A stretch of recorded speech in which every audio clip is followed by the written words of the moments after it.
What's up guys, Todd Kelly, Shuswap Outdoors. Today we're going to be going over a full maintenance on a Honda 5 horsepower outboard motor.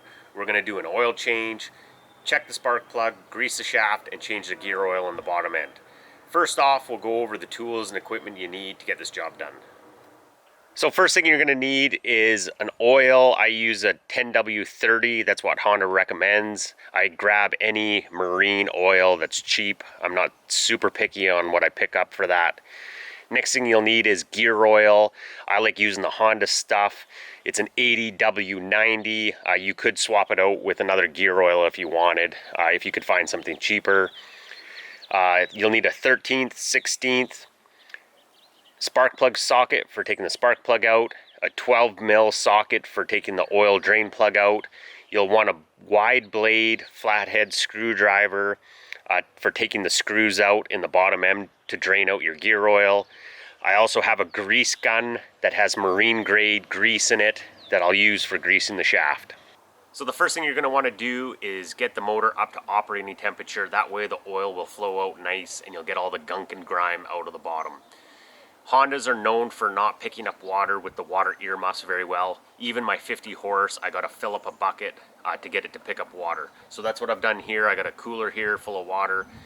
We'll fire this thing up, run it for about 5 minutes to get it up to operating temperature.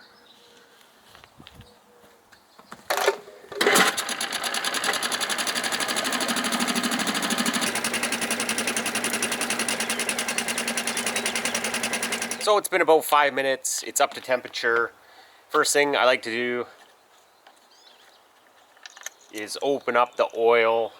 That way when you're draining it, you don't get any vacuum that prevents any of the oil from flowing out. We'll get our 12mm socket, pull the plug, and drain it into a container. So the next step here, we'll drain the oil by pulling the plug. There's a couple bolts here on the bottom.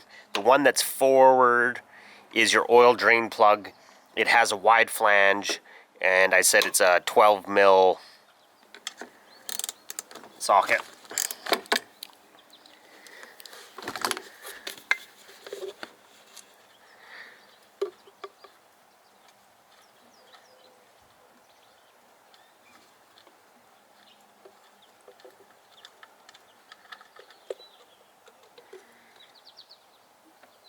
And with the motor warmed up, you see the oil flows out really nice. You'll be able to get it all out. So it's been about 5 minutes, all the oil's drained out.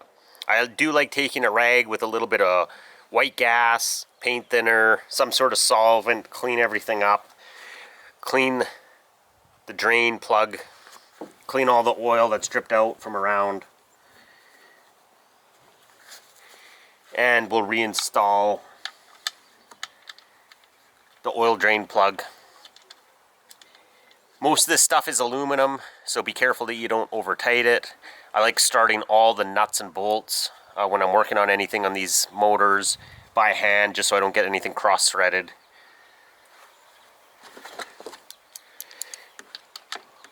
Grab our socket and just snug it up. It doesn't have to be super tight. And we'll add some oil. So we'll add the new oil, 10W30, as I said. It's a marine grade. It takes about a half a liter or 0.58 quarts if you're in the United States. So the next step is we're just going to check the spark plug. You don't have to change them out all the time. As I said, it's a 13/16 spark plug socket.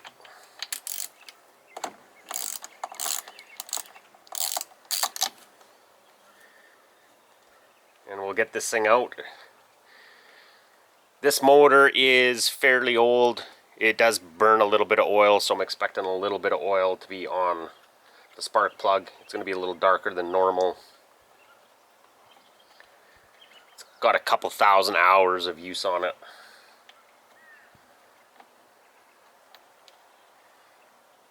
Looks pretty good for the most part. A little dark, a little bit of oil.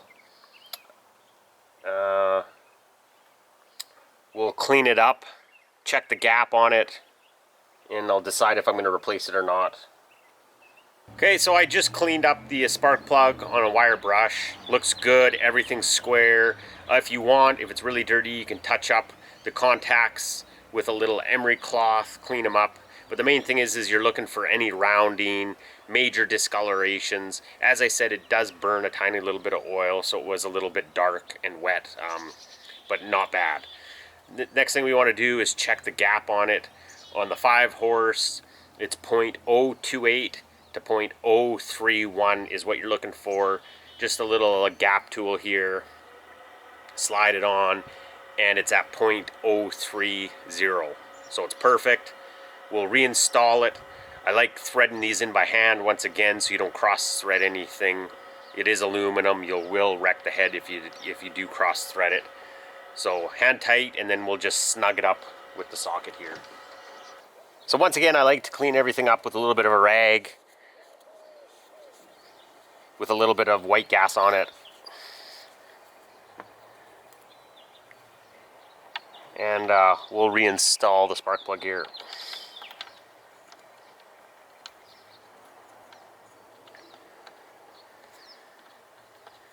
If we are looking for a new spark plug, it is a BF5 in the NGK spark plug.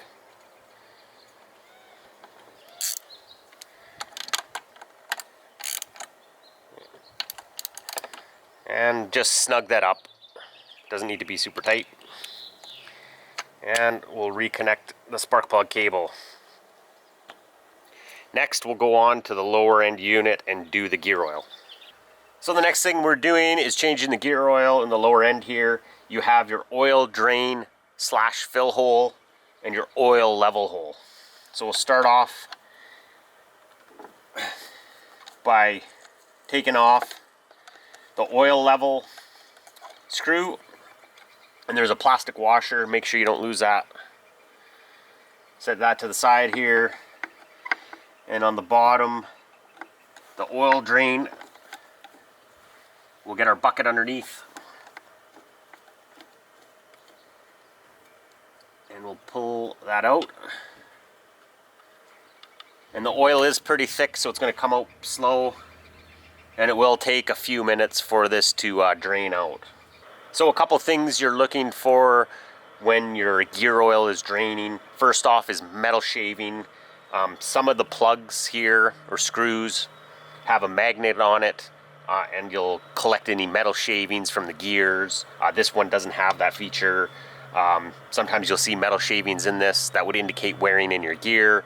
The next thing would be a milky color oil, and that would indicate water was getting into your gear case somehow. That's not good. A dark color like this is fine. I put a ton of hours on this thing in between maintenance, so I'm not surprised that it's really dark. If you don't use your motor a lot, obviously it's going to be a lot thinner looking. So we'll let this drain. It'll probably take 5 to 10 minutes for it all to come out. So when we're ready to put in new gear oil, you have a couple options. Some of the containers come with a tip like this, and you can just jam it in the bottom and squeeze the oil in. Or you can get a pump. I have a little oil pump here that has different threads on it for different outboard motors. You screw it in and you pump the oil in until it comes out of the oil level hole, which we'll show here in a minute when this is done emptying out. So when we're waiting for that gear oil to drain out, there is a fuel filter here on the side of the motor. You can switch that out if you want. I use a fuel filter when I'm filling up the fuel tanks on the boat. I have an inline fuel filter, and I only use premium grade boat gas, which has no ethanol, so I'm not worried about switching out this fuel filter. Should last a long time, but that's something if you do use lower grade fuels with ethanol, or you don't use a fuel filter filling up your tanks and you could get some dirt in it, you might want to switch that out.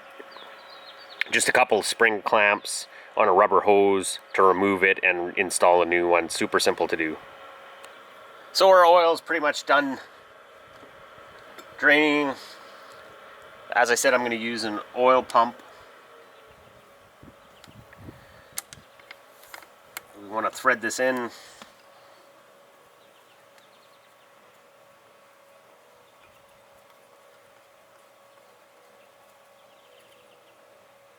And we'll start pumping oil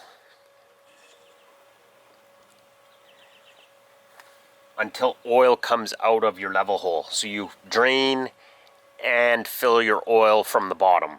And this is how much oil you put in here, is until oil starts coming out of here. I'm not sure the exact measurement on how much gear oil this takes. You just keep adding oil until it comes out of the top here.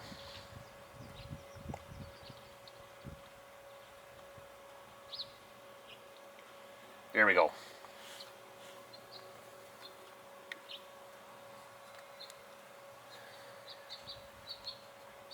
So we'll reinstall the top screw.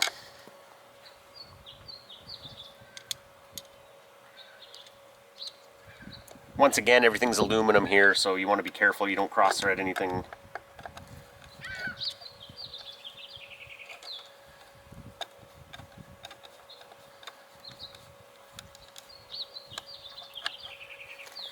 Snug this up. And by doing the top screw first, that will create a little bit of a vacuum. So that'll give you time to reinstall the bottom screw before all the oil dumps out.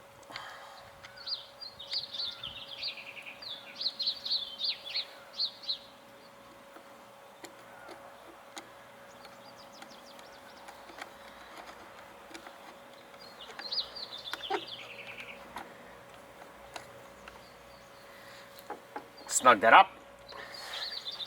A little bit more white gas on the rag here. Clean everything up. And that's switching out the gear oil in the bottom end. So our last step in the maintenance here is adding a little bit of grease to the grease nipple on the shaft here. You don't need to get carried away. You don't want to blow out any of the seals. This is a marine grade gas, or marine grade grease, that I also use for my wheel bearings in the boat trailer.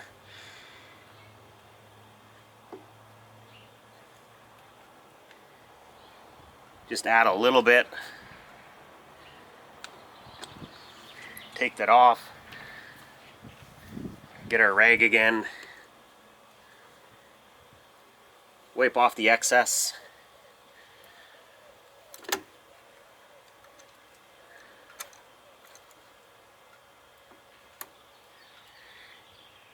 And we're good to go. Well, there you go. That's the maintenance procedure for a Honda 5 horsepower outboard motor. Super simple to do. Only takes a couple normal tools that everyone has around their house and 15 to 20 minutes of your time. And if you do this at least once a year, your motor will run like a dream and last a really long time. Anyways, if you have any questions or comments, throw those on down below. I always check the comment section. Please hit the thumbs up. That really helps the channel. And if you're into more fishing, hunting, and gear review content, please subscribe. Anyways, thanks for watching.